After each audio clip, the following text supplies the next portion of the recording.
Assalamualaikum warahmatullahi wabarakatuh. Siti Maryam, seorang wanita 27 tahun asal desa Kalipuro, Banyuwangi, berdiri di pelabuhan Ketapang dengan sebuah koper besar di tangannya.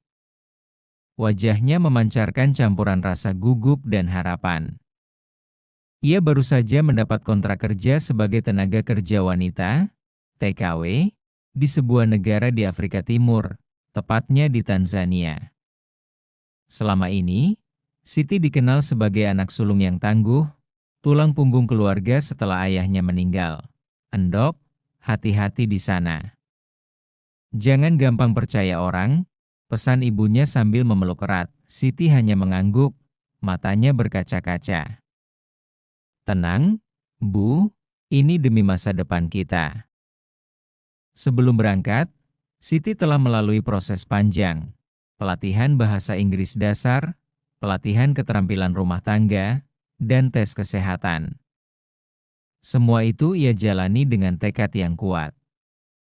Ia tahu, gajinya di sana bisa berkali lipat dibanding bekerja di pabrik atau warung di kampung. Perjalanan panjang dimulai dari Banyuwangi ke Surabaya, lalu terbang ke Jakarta sebelum akhirnya menempuh penerbangan 12 jam menuju Dar es Salaam, ibu kota Tanzania. Begitu tiba, Siti disambut oleh agen penyalur lokal yang kemudian mengantarnya ke rumah majikannya. Seorang pengusaha perkebunan kopi bernama Emer Jamal. Rumah itu megah, berdiri di tengah kebun yang luas, dengan arsitektur perpaduan gaya Arab dan Afrika. Saat pertama kali melihat Siti, Emer Jamal tersenyum ramah, namun ada tatapan yang membuat Siti sedikit canggung. Tatapan yang seolah bukan hanya sekadar menilai kemampuan kerjanya. Ia belum tahu, pertemuan hari itu adalah awal dari sebuah kisah yang akan mengubah hidupnya selamanya. Hari-hari pertama Siti di rumah megah itu terasa seperti mimpi. Tugasnya jelas, membersihkan rumah, membantu memasak bersama koki, dan sesekali membantu di kantor kecil milik majikannya. Emer Jamal, pria berusia 42 tahun, dikenal disiplin namun tidak pelit. Ia sering memberi Siti waktu istirahat lebih, bahkan membelikannya pakaian baru. "Maryam, kamu tidak perlu bekerja terlalu keras. Aku tidak suka pembantuku kelelahan," ucapnya suatu sore, sambil menyodorkan segelas jus mangga segar. Siti kaget. Di pelatihan, ia sering mendengar cerita TKW yang dimarahi atau diperlakukan buruk. Tapi di sini majikannya justru memperhatikannya. Lama-lama, Siti mulai menyadari bahwa Emer Jamal kerap mencari alasan untuk berbicara dengannya. Kadang menanyakan makanan khas Indonesia, kadang membahas kehidupan di kampungnya. Bahkan, suatu hari ia meminta Siti mengajarinya membuat tempe goreng yang ia sebut makanan unik dari negeri jauh. Meski awalnya canggung, Siti mulai merasa nyaman. Namun, perhatian yang diberikan Jamal terasa berbeda, bukan sekadar hubungan majikan dan pekerja.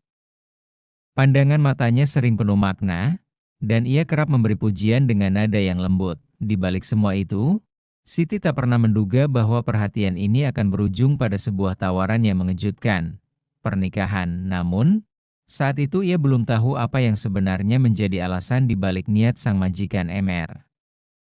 Jamal mulai mengutarakan isi hatinya dan syarat pernikahan yang mengejutkan Siti.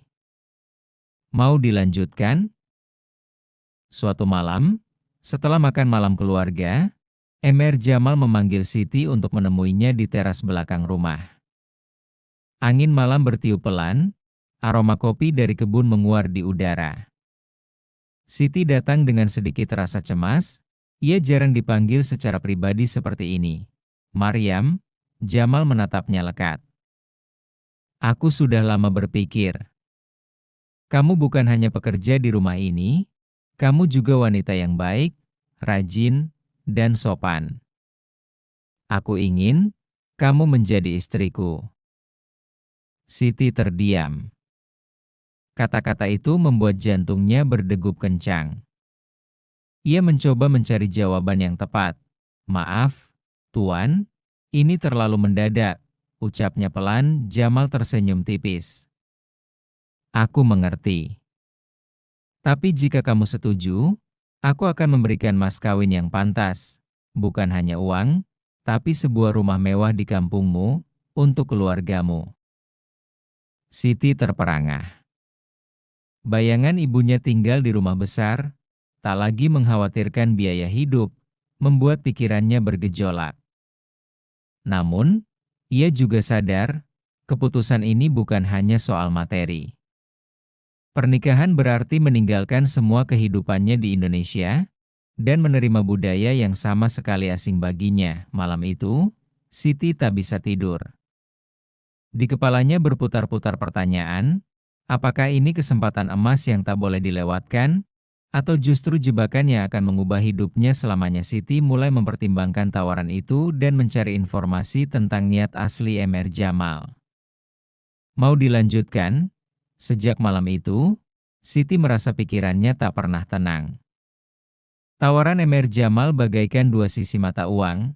Satu sisi adalah janji kemakmuran untuk keluarganya, sisi lain adalah ketidakpastian yang bisa mengorbankan hidupnya sendiri. Pagi harinya, saat sedang mencuci piring di dapur, Halimah, asisten rumah tangga senior asal Kenya, mendekatinya.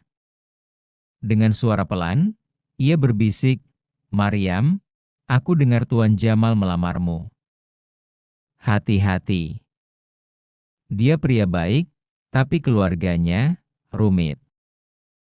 Siti terkejut. "Maksudmu?" Halimah menatap ke arah pintu, memastikan tak ada yang mendengar. Istrinya meninggal 5 tahun lalu.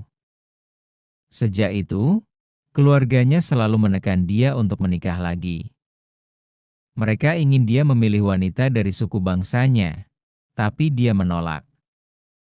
Kalau dia menikah denganmu, pasti akan ada penolakan. Kata-kata Halimah membuat hati Siti semakin bimbang.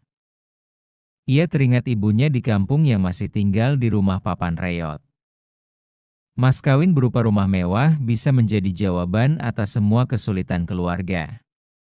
Tapi apakah ia siap menghadapi keluarga besar sang majikan yang mungkin memusuhinya? Malamnya, Siti duduk di kamarnya menatap foto ibunya yang ia bawa dari Banyuwangi. "Bu, apa aku harus lakukan ini?" bisiknya, seolah foto itu bisa menjawab. Keputusan yang akan ia ambil bukan hanya menentukan masa depannya, tapi juga nasib keluarganya di tanah air. Dan waktunya untuk memberi jawaban semakin dekat. Emer Jamal ingin mendengar keputusan Siti dalam 3 hari. Siti mulai menerima tekanan dari dua arah, keluarganya di kampung dan keluarga besar Emer Jamal di Tanzania. Mau diteruskan? Keesokan harinya, Siti memberanikan diri menelepon ibunya di Banyuwangi lewat panggilan video. Wajah ibunya terlihat cerah, meski keriput dan lelah tak bisa disembunyikan. Setelah bertukar kabar, Siti akhirnya membuka topik yang membuat hatinya gelisah. "Bu, majikan Siti, dia melamar Siti. Kalau Siti setuju, mas kawinnya rumah besar untuk kita." Mata ibunya langsung membesar. "Astagfirullah, beneran, Endok? Rumah besar? Kamu nggak main-main?" Siti mengangguk. "Iya, Bu. Tapi, dia orang Afrika, budayanya beda. Dan keluarganya katanya nggak suka kalau dia nikah sama orang luar." Sang ibu terdiam sesaat, lalu menghela napas. "Endok, ibu nggak mau maksa. Tapi kamu tahu sendiri, hidup kita berat.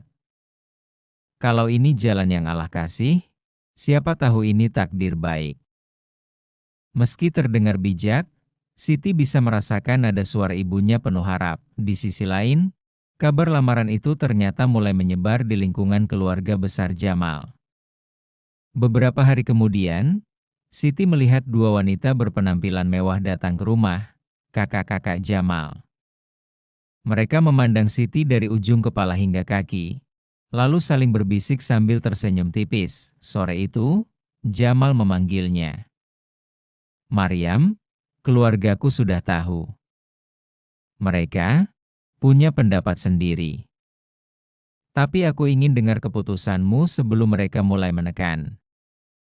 Siti tahu, jika ia menerima lamaran ini, ia harus siap menghadapi badai dari pihak keluarga Jamal. Tapi jika menolak, ia mungkin akan menyesal seumur hidup karena melewatkan kesempatan membantu keluarganya keluar dari kemiskinan. Tekanan dari keluarga Jamal semakin keras, bahkan sampai membuat Siti ingin mundur. Mau diteruskan?